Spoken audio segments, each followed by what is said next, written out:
कैसी पढ़ाई चल रही है बेटा?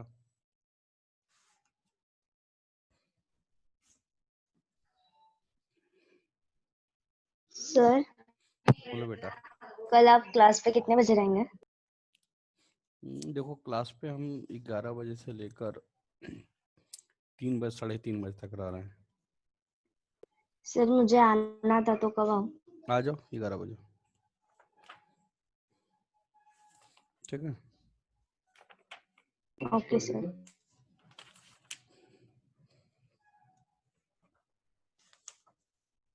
Hello sir. हाँ बेटा, बोलो। सर सॉरी, मैं आज के लेक्चर अटेंड नहीं कर पाऊंगी क्योंकि मेरा अभी एक्स्ट्रा स्कूल का लेक्चर है। अच्छा, स्कूल का लेक्चर है क्या अभी? हाँ सर, अभी जस्ट लिंक आई। अच्छा ठीक है, कोई बात नहीं। स्टार्ट हो गया है सर। ठीक है, बट ठीक है, देख लो। सर तो फिर मुझे समझ में नहीं आएगा आप जो पढ़ाओगे। तो अब देखो, तो दोनों बात कैसे हम करोगे? कोई एक ही बात हो सकता है ना। स्कूल का लेक्चर अटेंड करना अगर जरूरी हो तो फिर कर लो, नहीं तो ये वाला लेक्चर अटेंड कर लो। ओके सर, देखती हूँ मैं, जो इम्पोर्टेंट होगा वो करती हूँ। ठीक। सर अगर नहीं होगा तो आपका लिंक डाल दूँ, मैं देख हाँ, लूँगी ये कर वीडियो। सकता हूँ कि 1 मिनट, हाँ यूट्यूब पे डाल सकता हूँ, ये बात कर सकती हूँ। हाँ, ठीक। कौन से नाम से डालोगे सर? ग्रेविटेशन के नाम से। ओके। ठीक।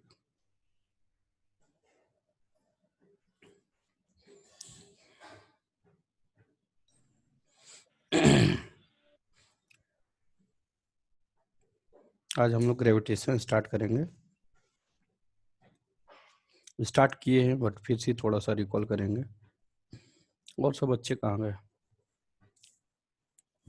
सलाका बेटा, कैसी पढ़ाई चल रही है बाबू? सलाका। अच्छी चल रही सर, अच्छी चल रही सर। गुड। कोई दिक्कत बेटा? नहीं सर।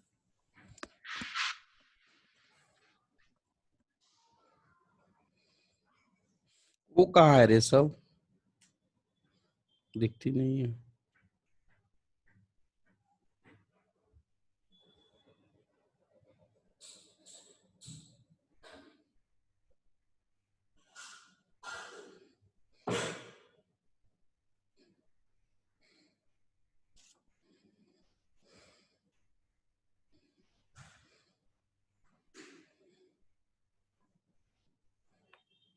मैं डाला हूँ 4:15 में, तो ऐसा तो नहीं ना कि बच्चे 4:15 में आएंगे?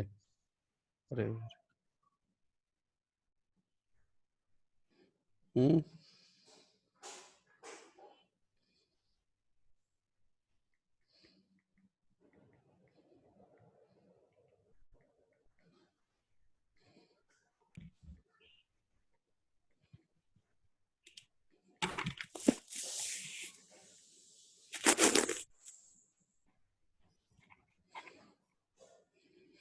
हम लोग जा रहे हैं ट्रिप पे। एनडी के बच्चे ट्रिप पे जा रहे हैं। किधर सर? नासिक में ही है एक जगह, वहीं पे जाएंगे सैटरडे को दिन। फोर्ट पे? एक जगह डिसाइड हुआ है, क्या नाम है उसका बताऊंगा बाद में, अभी नहीं पता मुझे। सर कभी है वो ट्रिप? सैटरडे को है बेटा। आपके लिए नहीं है अभी, अभी एनडीए के लिए है। एनडीए के बच्चे जा रहे हैं। आप ओके लोग, सर, हाँ आप लोग के लिए बोला जाएगा। चलेगा सर।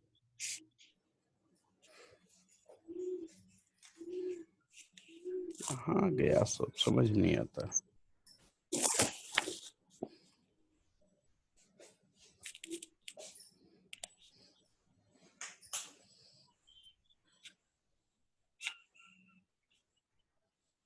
बात मत कर। क्या हुआ?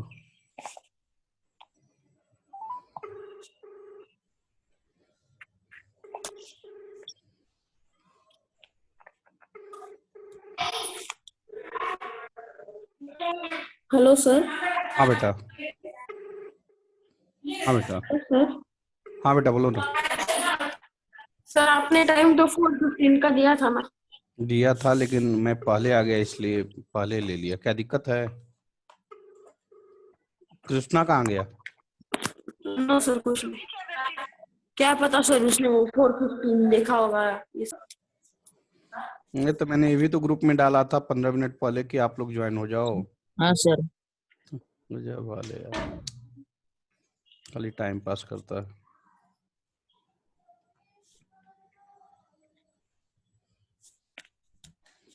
चलो स्टार्ट करते हैं, ठीक है।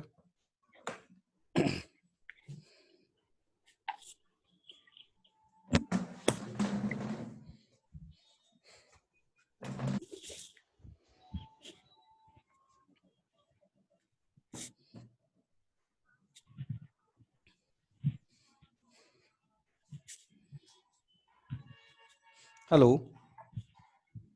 हेलो। हाँ मैम नमस्ते, पांडे सर बोल रहा हूँ। हाँ बोलो सर। सर आज के दिन नहीं है वो सर, पाएगा कल से देखो। ठीक। उसके ना प्लेटलेट कम हो गया था, वो बहुत झांपा था इसलिए। अच्छा अच्छा ठीक है मैम। आज मतलब उससे पूछ लूंगी, नहीं तो कल से फिक्स ज्वाइन हो जाएगा। ठीक है मैम, ठीक है, थैंक यू। हाँ चलेगा, मैं भी आपको फोन करने वाली थी। ठीक है। हाँ चलेगा। देखो बेटा, देखो मैंने एक बात बताया था कि एक होता है नेचुरल फोर्स। नेचुरल फोर्स किसे कहते हैं? वह फोर्स जो अपने आप से डेवलप हो, ऑटोमेटिक डेवलप हो। This type of force is called natural force. Natural force कितने टाइप्स के होते हैं मैंने कल बताया था। नेचुरल फोर्स कितने टाइप्स के? 4। 4। कौन कौन? 4 4 कौन कौन? Gravitational force, gravitational, electromagnetic force, gravitational force, gravitational electromagnetic force, force, weak nuclear force. Weak nuclear force. Electromagnetic force. Sir अब नड़क रही है सर। हाँ अब नहीं बेटा, अब ऐसे मत बोलो प्लीज। Electromagnetic force. नेक्स्ट है weak nuclear force. Weak nuclear और लास्ट है स्ट्रॉन्ग न्यूक्लियर फोर्स। लिख लो, strong nuclear force. Strong nuclear force, strong nuclear force, weak nuclear force, strong nuclear force. Hello. हाँ सर, कॉल किया था क्या आपने? हाँ बेटा, क्लास में कहाँ है? हाँ सर, हम बोलो सर। क्लास में आओ ना। ज्वाइन किया मैंने सर क्लास। अच्छा तो फिर कॉल कॉल क्यों किया? सर आपने कॉल किया तो तू लेट किया होगा इसलिए। चलो नेक्स्ट पॉइंट्स है। ग्रेविटेशनल फोर्स सबसे पहले किसने डिफाइन किया था? तो ग्रेविटेशनल फोर्स सबसे पहले न्यूटन साहब ने डिफाइन किया था। किसने? न्यूटन्स ने। उन्होंने क्या बोला था कि यूनिवर्स में जितने भी प्लैनेट्स हैं यूनिवर्स में, वह हमेशा एक दूसरे को क्या करते हैं? अट्रैक्ट करते हैं। क्या करते हैं? अट्रैक्ट करते हैं, एक दूसरे को खींचते हैं। इसका मतलब ये हुआ कि ग्रेविटेशनल फोर्स हमेशा क्या होता है? अट्रैक्टिव नेचर का होता है। कैसा होता है? एक दूसरे को खींचता है, अट्रैक्टिव नेचर का होता है। समझ में आ रहा है क्या? ग्रेविटेशनल फोर्स हमेशा किस नेचर का होता है? यस। अट्रैक्टिव नेचर का होता है। यह बात सबसे पहले किसने डिफाइन किया था? न्यूटन्स ने। किसने? न्यूटन्स ने। न्यूटन्स। इसको कहते हैं न्यूटन्स लॉ ऑफ ग्रेविटेशन। क्या कहते हैं? Newton's law of gravitation. यहां तक सभी बच्चे क्लियर हैं? अब आगे हम बढ़ते हैं। देखिए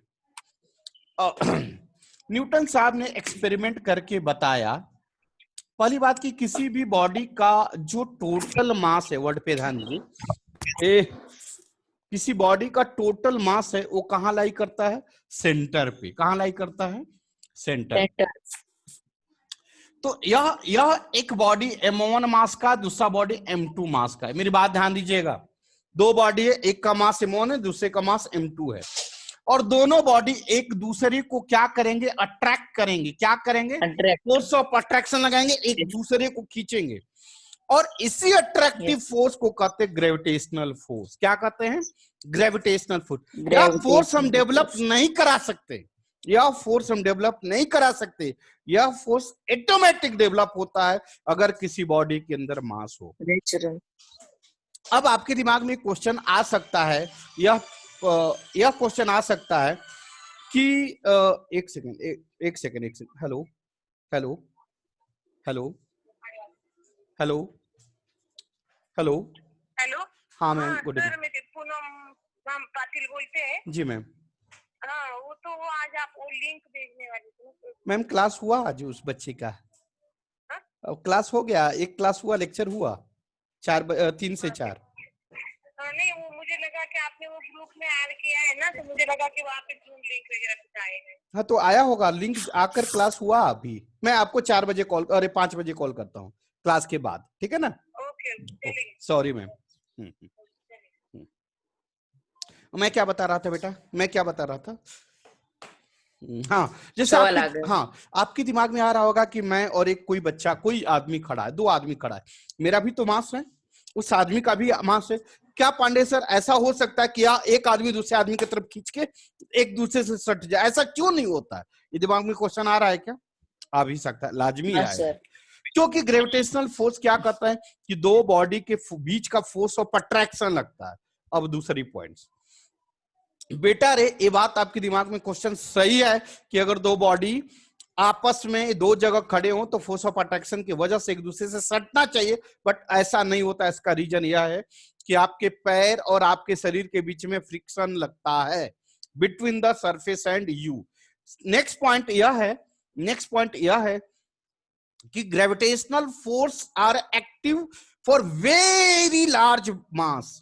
हमारा आपका मास कुछ कंसिडरेबल नहीं है, वेरी, अर्थ का मास क्या होता है? बहुत ज्यादा बहुत ज्यादा बहुत ज्यादा। तो ग्रेविटेशन, दूसरी पॉइंट्स जो फोर्स ऑफ अट्रैक्शन होता है वह जो होता है वह किस पे डिपेंड करता है? Mass of body. Mass of body का मतलब प्लैनेट्स के मास पे। अब बताइए, एक प्लैनेट का मास और एक मेरा मास कंसीडर कर लीजिए, कितना ज्यादा होगा? कितना डिफरेंस होगा या नहीं होगा? हम तो कुछ भी नहीं हुए, गलती कर रहे हैं, हम तो नेग्लिजिबल हो जाएंगे। जब हम नेग्लिजिबल हो जाएंगे तो ग्रेविटेशनल फोर्स क्या हो जाएगा? नेग्लिजिबल। क्यों नेग्लिजिबल हो जाएगा? क्योंकि हमारे और क्या कहलाता है कि दोनों के बीच का मास क्या है? वेरी वेरी लेस है। That's why gravitational force very very less होगा। कंसेप्ट क्लियर हुआ? हाँ सर। कोई डाउट? अब देखिए, नो सर। मैंने क्या वर्ड बोला, न्यूटन साहब ने क्या बोला कि ग्रेविटेशनल फोर्स जो है वह डायरेक्टली प्रोपोर्शनल होता है, हमेशा डायरेक्टली प्रोपोर्शनल होता है प्रोडक्ट ऑफ इट्स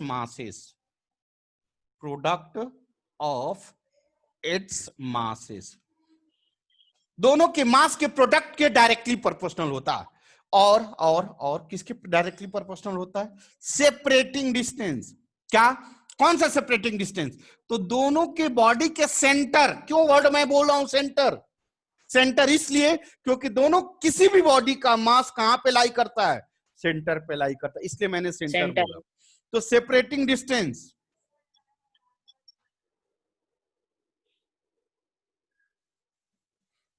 अब यहां पे एक और वर्ड लिखना होगा, separating distance between the centres. Word पे ध्यान दीजिए, separating distance between the centres के इनवर्सली प्रोपोर्शनल के स्क्वायर होता है। वर्ड पे ध्यान दीजिए, बिटवीन द सेंटर्स। क्यों? क्योंकि किसी भी प्लैनेट, किसी भी बॉडी का मास कहां लाई करता है? सेंटर पे। मैं रफ कर रहा हूं सेंटर में। मैं कल ये सब चीजें बता चुका हूं। अब देखिए, यह बॉडी है, इसका मास m1 है, सेकेंड बॉडी है जिसका मास m2 है। ये दोनों के बीच के सेंटर का डिस्टेंस r है, स्मॉल r है। अट्रैक्टिव फोर्स F है। तो बताओ, F डायरेक्टली प्रोपोर्शनल क्या होगा according to Newton's law? m1 into m2। Yes. And inversely proportional क्या होगा? 1/r। दोनों को कंबाइन करेंगे तो क्या आएगा? लिख सकते हैं, लिख यस सर, सकते हैं। अब बताओ यस, इसको हटाएंगे तो क्या आएगा, एक constant term, F equal to और इसी जी कैपिटल जी को कहते हैं यूनिवर्सल ग्रेविटेशनल कांस्टेंट। क्या कहते हैं? Universal gravitational constant. अब ये आपके दिमाग में यह आ रहा होगा कि क्यों यूनिवर्सल कहते हैं, क्यों यूनिवर्सल? यूनिवर्सल किसे कहेंगे? यूनिवर्सल का मतलब जिसका वैल्यू कहीं चेंज न हो, हर जगह एवरी पॉइंट्स पे कहीं भी उसका वैल्यू चेंज ना हो, तो उस प्रकार के वैल्यू को क्या कहते हैं? यूनिवर्सल। तो जी कैपिटल जी का वैल्यू कितना होता है? 6.67 इंटू 10⁻11। यह वैल्यू कभी भी चेंज नहीं होगा, कभी भी चेंज नहीं होगा। That's why that value is called universal gravitational constant. समझ में आया? समझ में आया? Yes sir. अब एक क्वेश्चन आता है कि जी का unit, find the unit of G. मैंने बताया था जब न्यूटन और यूनिट्स निकालना बता रहा था, उस समय जी निकालने का, जी का यूनिट निकालने का तरीका बताया था। क्या बताया था बेटा? क्या बताया था? F equal to G into M1 into M2 upon R square. हमें किसका यूनिट निकालना है? जी का। जी, या डिवीजन इधर जाकर,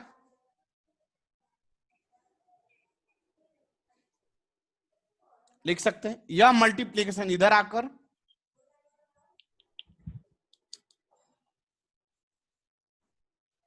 लिख सकते हैं। अब बताओ बेटा, सर। अब बताओ आप, फोर्स का यूनिट क्या होगा? न्यूटन, न्यूटन, आर क्या है? Separating distance. इसका यूनिट मीटर स्क्वायर, मीटर, मास का यूनिट, किलोग्राम, मास का स्क्वायर, यूनिट क्या आ गया? Newton. Metre square, KG square. यह किसका यूनिट है? Universal gravitational force constant, not force. Universal gravitational constant का ये यूनिट है। रफ करूं? Yes sir. सो जी का वैल्यू क्या आया? जी का वैल्यू क्या आया? Newton metre square upon KG square.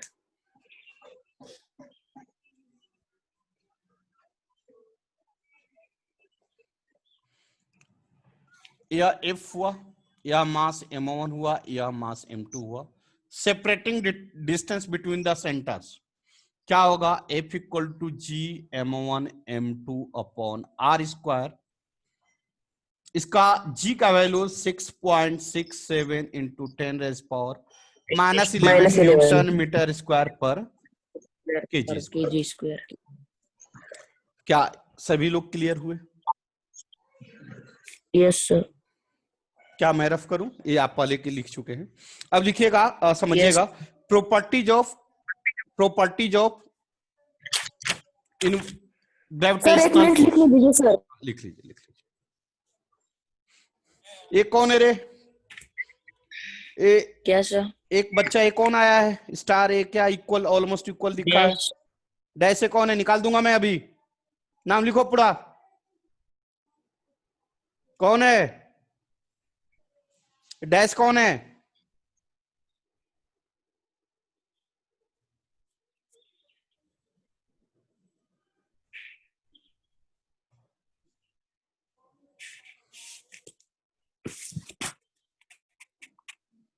चलिए, अब ग्रेविटेशनल फोर्स के प्रॉपर्टीज देखिए।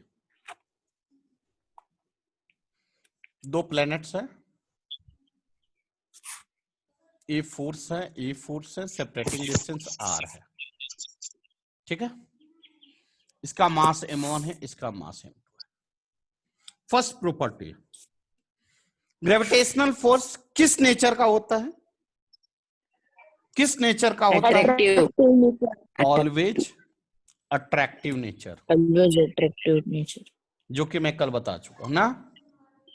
सेकेंड पॉइंट, हाँ सर। ग्रेविटेशनल फोर्स किस पे डिपेंड नहीं करता? ये दोनों प्लैनेट्स के बीच में जो सेपरेटिंग मीडियम है ना, उस पे डिपेंड नहीं करता। जबकि यही इलेक्ट्रोस्टैटिक फोर्स की बात करें, सेम यही प्रॉपर्टी होता है, उसमें सेपरेटिंग मीडियम पे डिपेंड करता है। It does not depends upon,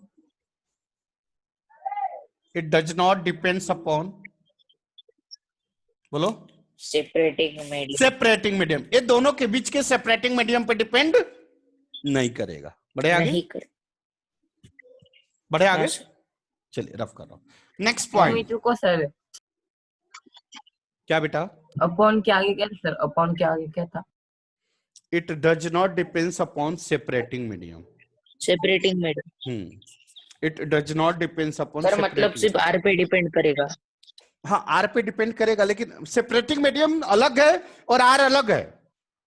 नहीं समझे? हाँ। नहीं समझे। समझे जैसे मैं नहीं, सुनिए, जैसे एक प्लेनेट ये है ब्लैक वाला और एक प्लेनेट रेड वाला, तो आर क्या हुआ हाँ। कि इसके सेंटर और इसके सेंटर के बीच का डिस्टेंस हो गया, हाँ या ना? Yes sir. और सेपरेटिंग मीडियम क्या हो गया कि अभी दोनों के बीच में क्या है? एयर है। अब क्या है दोनों के बीच में? मेरा मुंडी है, हाँ या ना? सॉलिड। अब मान लो कि इस दोनों के बीच में मोबाइल रख दिया, अब दोनों के बीच के क्या है?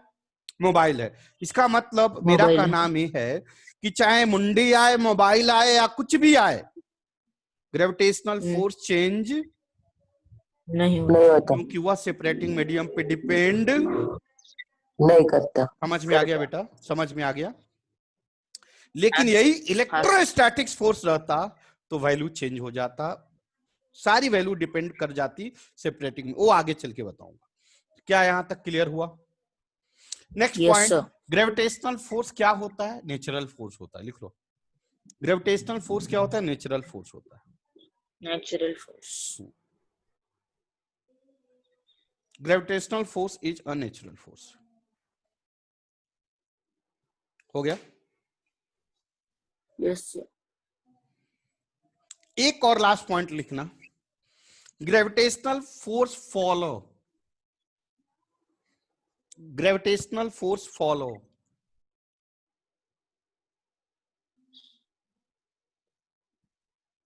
Inverse Conservative. Square rule. नहीं, वो बाद में। इनवर्स स्क्वायर रूल,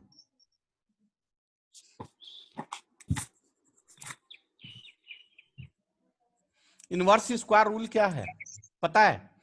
अभी आपने बोला ना, R directly inversely proportional to R square. This is called inverse square rule.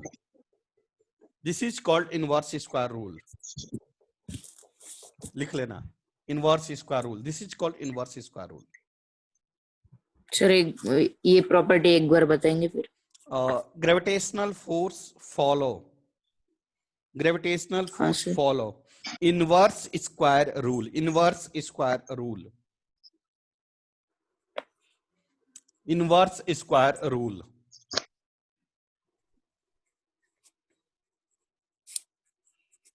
हो गया sir. And last point, gravitational force is a conservative force, conservative nature force. Gravitational force is a conservative nature force. अब conservative का मतलब क्या है? लिखिएगा, conservative.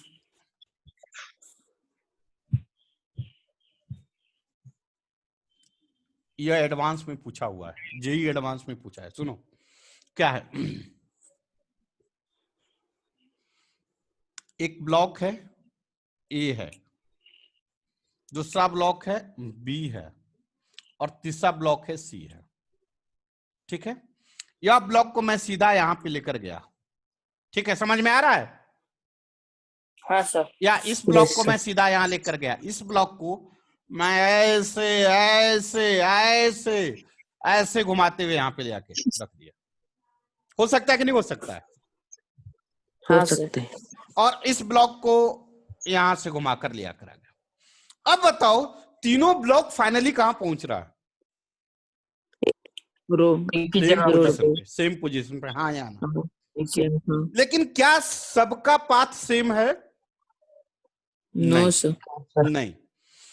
अगर जो बॉडी, जो ब्लॉक, जो फोर्स पॉइंट पे डिपेंड करे, मतलब इनिशियल और फाइनल, मतलब या कहीं से घूम के आए, नहीं समझे?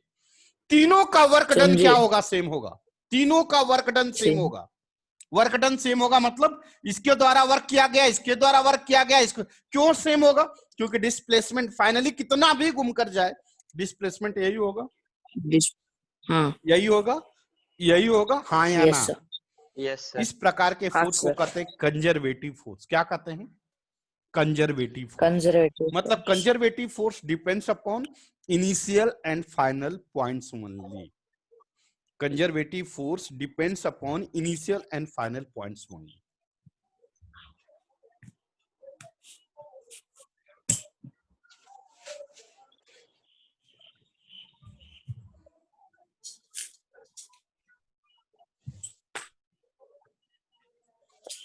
Depends upon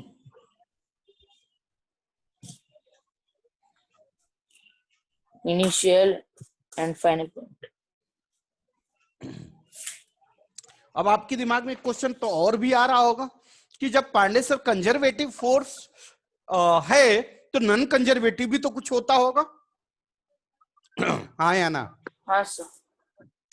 non conservative force एक वह मिनट फोर्स। लिखने दो ना सर। अच्छा, एक मिनट हाँ लिख लिख लिख नीचे कर।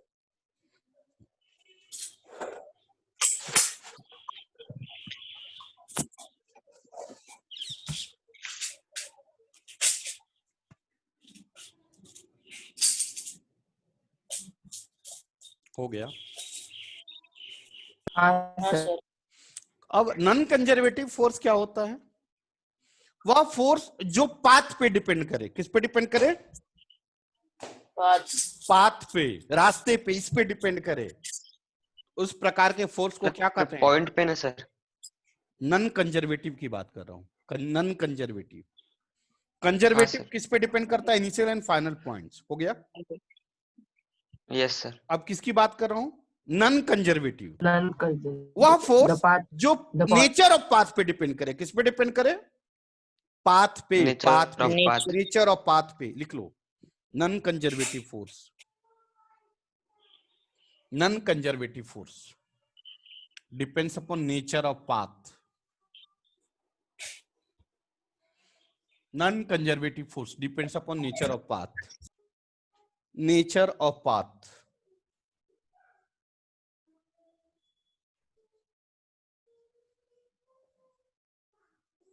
किस पे डिपेंड करता है? Nature of path.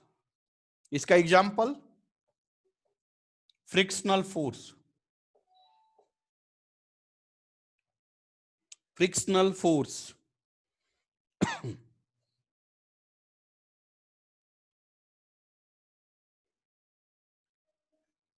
viscous force, viscous force, etc.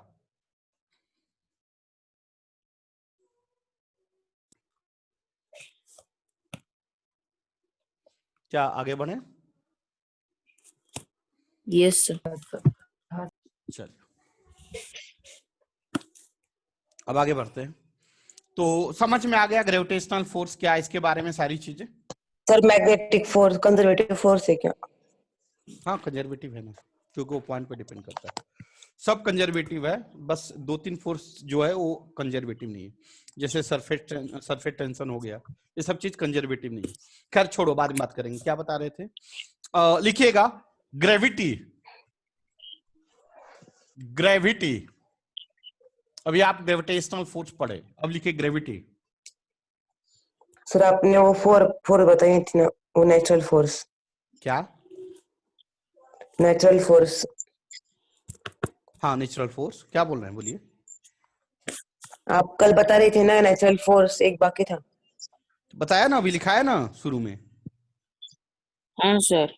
क्या क्या लिखाया? Strong nuclear force. हाँ पहला क्या लिखाया? Gravitational force, electromagnetic Gravitational force, weak nuclear force and strong nuclear force. ठीक है। ओके। हाँ अब लिखिए ग्रेविटी। अब समझिए ग्रेविटी और ग्रेविटेशनल फोर्स में क्या डिफरेंस है। ग्रेविटी और ग्रेविटेशनल फोर्स में क्या डिफरेंस है?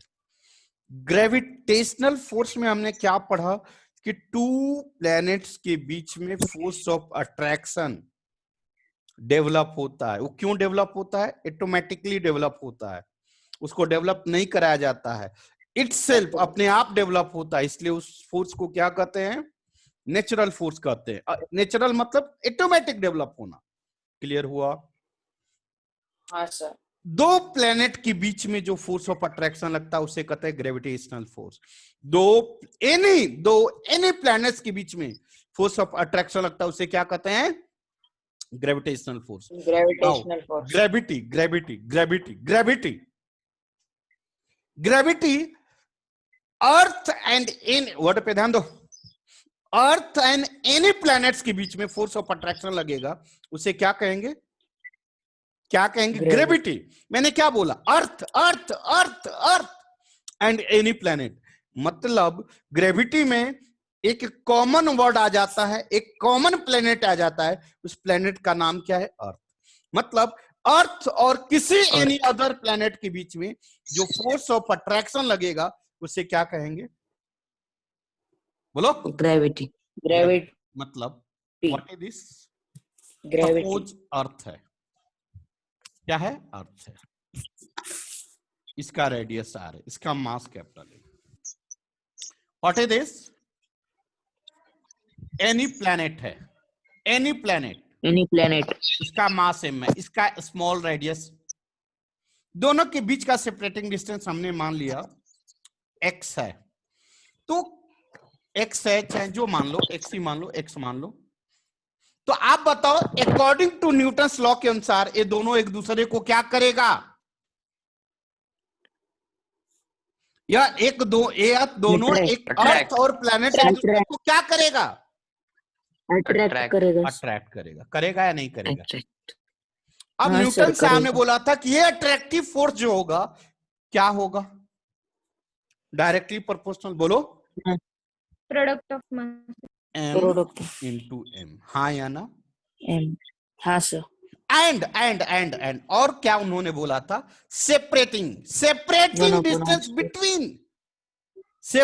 Distance between its centre. Word Two पे ध्यान देना। planets. इट्स सेंटर, दोनों के सेंटर के बीच का हाँ डिस्टेंस सर। X square. क्या क्लियर है? हाँ क्या सर। क्लियर है? Yes sir. यह फोर्स किसके बीच में लग यस रहा है? Sir. Earth and any planets. तो कंबाइन करेंगे एंड क्या एनी जाएगा? प्लेनेट। लिख सकते हैं? F is equal to m1 into m2। हाँ या हाँ ना? सर। इसको हटाएंगे तक क्या आएगा? Constant. F is Proportionality equal constant. to हाँ, G जो कि into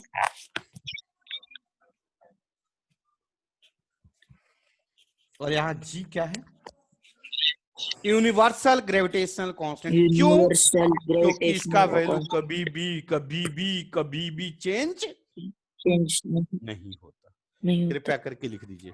तो आप बताइए ग्रेविटी का तो क्या सर- डिफिनीशन? एक मिनट। ग्रेविटी का क्या डिफिनीशन आप बताएंगे? The force of attraction between the earth and any planets is called gravity. Gravity. The force of attraction between Earth and any planet is called. Gravity। What is the gravitation? The force of attraction between two planets. Any planets. Any। समझ में आया? Yes sir। The force of attraction between any planet, gravitational. And what is the gravity force? The force of attraction between the Earth and any planet। any planet. समझ में आ गया? हाँ। लिख लीजिए, जल्दी लिखिए। सर बोलिए बेटा, अब बोलिए। सर सेपरेटिंग डिस्टेंस कैसे इनवर्सली प्रोपोर्शनल होता है सर? यह एक्सपेरिमेंटली वही बताया ना, एक इनवर्स रूल है, इनवर्स रूल को फॉलो करता है, उसी को कहते इनवर्स रूल। उसमें कुछ बढ़ेगा और कुछ घटेगा ना सर, तो वो क्या बढ़ेगा और क्या घटेगा? लिखो पहले, बाद में बात बताते हैं। एक मिनट। हेलो। हाँ। या who is this? Yeah, this is Himanshi. I'm calling from Franchise India Brands Limited. Just now I'm in busy, ma'am. Please call me later after half hour. Okay. हाँ हाँ बेटा, क्या पूछ रहे थे उसमें कृष्णा? कुछ बढ़ेगा और सर उसमें कुछ बढ़ेगा और कुछ घटेगा ना, इनवर्सली प्रोपोर्शनल है तो क्या बढ़ेगा और क्या घटेगा? मेरी बात सुनिए। क्या दो प्लेनेट जैसे अर्थ है, क्या अर्थ का मास घट सकता है? No sir. नहीं। क्या कोई प्लेनेट मून लिया तो क्या मून का मास घट बढ़ सकता है? बोलो ना। No sir. नहीं। अर्थ और मून के बीच का डिस्टेंस चेंज हो सकता है?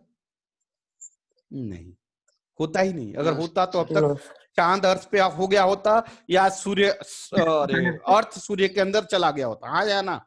बट ऐसा नहीं। इसका मतलब सब चीज कांस्टेंट आपके सामने दिख रहा है। समझ में आ गया? इसीलिए अगर कांस्टेंट नहीं होता तो अब तक तो यूनिवर्सल रूल है। हाँ, अगर कांस्टेंट नहीं होता तो यूनिवर्स आज यहाँ ऐसे नहीं दिखता, ना दिन होता, ना रात होता, ना सूर्य दिखता, और ना ही हम आप एक दूसरे से बात कर रहे हैं। चलिए आगे बढ़े। तो हमने दो चीज सीखा, क्या? Gravity and gravitational force. ठीक है। ग्रेविटी किसे कहेंगे? The force of attraction between the earth and any planets. Gravitational force किसे कहेंगे? The force of attraction between any two planets. Clear हो गया? क्लियर हो गया। अब आगे लिखिए ग्रेविटेशनल एक्सिलरेशन। आगे लिखिए ग्रेविटेशनल एक्सिलरेशन। अच्छा, थोड़ा सा कुछ एक्सपेरिमेंटली भी देखना है तो देख लो। जैसे अगर हम बात करें,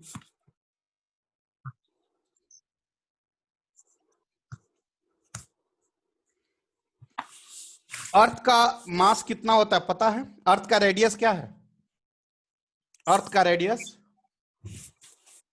लिख लो, 6.4 इंटू 10⁶, लेकिन गलत लिखा हुआ है, नहीं सही है, मीटर। लिख लो, ये अर्थ का रेडियस है, रेडियस ऑफ अर्थ है। मास ऑफ अर्थ क्या होता है? मास ऑफ अर्थ क्या होता है? Mass of earth 6 into 10⁻24 kg हो गया। एक मिनट सर वो आर मीन्स क्या है sir? Radius, radius of earth यहाँ लिखा है हाँ मैंने। हाँ सर, हाँ। ये देखो अर्थ, यस सर। ये आर है, इसका वैल्यू कितना है? 6 इसका मास दिया है 6.4 kg। हो गया। Yes sir. आगे लिखिए मास ऑफ सन कितना होता है? लिख लीजिए, सब चीज थोड़ा बहुत जानना चाहिए, रफ कर रहा हूं। Mass of sun, mass of sun, mass of some हाँ सन मतलब सूर्य, कितना होता है? 2 इंटू 10⁻30 kg। हो गया। आगे लिखे डिस्टेंस सर बिटवीन, की भी वैल्यू अप्रोक्सीमेटली ना? हाँ अप्रोक्सीमेटली ही होता है, क्योंकि एग्जैक्ट कोई तराजू तो है नहीं। और रेडियस कितना है सर? 2 इंटू 10⁻30 kg मास है। और अर्थ और सन के बीच का जो डिस्टेंस है, distance between earth and sun, earth and sun 1.5 into 10⁻11 metre. 1.5 into 10⁻11 metre.